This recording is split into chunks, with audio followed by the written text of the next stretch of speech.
नमस्कार मैत्रिणींनो, आज आपण बनवणार आहे पौष्टिक अशी दाल खिचडी। तर त्यासाठी मी इथे 1 वाटी मूग डाळ घेतली आहे आणि 1 वाटी तांदूळ घेतलेला आहे आणि अर्धा तास इथे भिजत ठेवलेला होता। आणि आता आपण ही झटपट अशी दाल खिचडी कुकरमध्येच बनवणार आहे। तर आज सगळ्यात आधी आपण तेल घातलेलं आहे आणि यामध्येच आपल्याला कढीपत्ता आणि हिरवी मिरची चिरून घेतलेली आहे आणि 1 टोमॅटो लागणार आहे आपल्याला। आणि इथे बटाटा पण मी बारीक चिरून घेतलेला आहे आणि इथे मी खडे मसाले घेतले आहेत। त्यामध्ये 1 तमालपत्र आहे, 2-3 काळी मिरी, 2-3 लवंगा आणि छोटासा दालचिनीचा तुकडा घातलेला आहे। आता आपण यात खडे मसाले घालूया आणि जिरा मोहरी पण घालूया आणि छान तडतडल्यानंतर यात आपल्याला कढीपत्ता आणि बारीक चिरलेली हिरवी मिरची घालायची आहे। छान कढीपत्ता पण आपला तडतडलेला आहे। आता आपण हिरवी मिरची घालून घेऊया।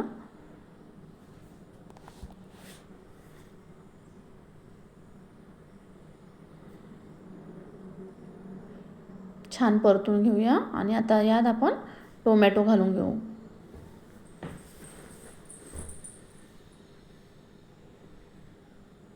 तर ही दाल खिचडी जी आहे ती खूप पौष्टिक आहे आणि जर आपल्याला एखाद्या वेळेस तब्येत म्हणजे बरं नसेल वाटत आणि काही स्वयंपाक करायची इच्छा नसेल होत, तर ही ऑप्शन हा दाल खिचडीचा ऑप्शन खूप बेस्ट आहे आणि झटपट पण होतो आणि खायला पण पौष्टिक आहे।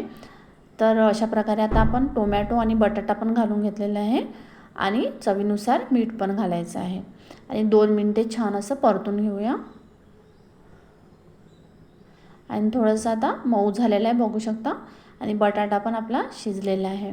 तर यात आपण आता चवीनुसार हळद आणि थोडासा तिखट घातलेला आहे आणि छान असं परतून घेऊया आपण। आणि यामध्येच आता भिजवलेली डाळ आणि तांदूळ जे आहे ते आपल्याला घालून घ्यायचे आहे। हे पण आपल्याला छान परतून घ्यायचं आहे तेलामध्ये। तर 2 मिनिटे आपल्याला छान अशा प्रकारे परतून घ्यायचं आहे। तर यामध्ये आपण 1 वाटी तांदूळ आणि 1 वाटी मूग डाळ घेतली आहे, तर त्याच्या 6 पट आपल्याला इथे पाणी घालायचं आहे। म्हणजे 6 वाट्या 8 वाट्या असं पाणी घालायचं आहे। तर तुम्हाला मऊ हवी आहे खिचडी की थोडी घट्ट हवी आहे त्यानुसार तुम्ही पाणी घालू शकता। मी इथे 8 वाट्या पाणी घातलेलं आहे आणि बघू शकता आता आपण इथे 3 शिट्ट्या होऊ दिलेल्या होत्या आणि अशा प्रकारे आपली दाल खिचडी रेडी आहे। वाव, काय मस्त शिजलेली आहे बघू शकता आणि छान पातळ पण झालेली आहे।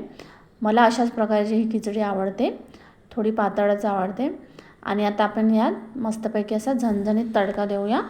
तर यामध्ये आपण जिरा मोहरी आणि 2 लाल मिरच्या घालून घेतलेल्या आहे आणि थोडंसं आता गॅस बंद करून घेतलेला आहे। इथे थोडंसं तिखट घालूया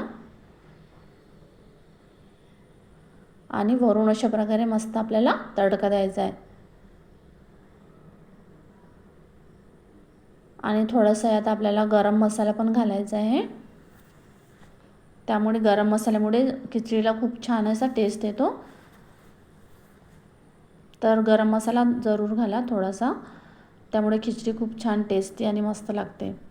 तर अशा प्रकारे आपली दाल खिचडी बनवून तयार आहे। तर गरमागरम आपण ही सर्व करून घेऊया। अशा प्रकारे आपली दाल खिचडी बनवून तयार आहे। तर मैत्रिणींनो, कशी वाटली आजची रेसिपी नक्की मला कमेंट्स आणि लाईक करून कळवा। तर आणि अशा प्रकारे तुम्ही दाल खिचडी बनवून बघा, खूप छान आणि टेस्टी होते। तर चला भेटूया नंतरच्या रेसिपीमध्ये। बाय।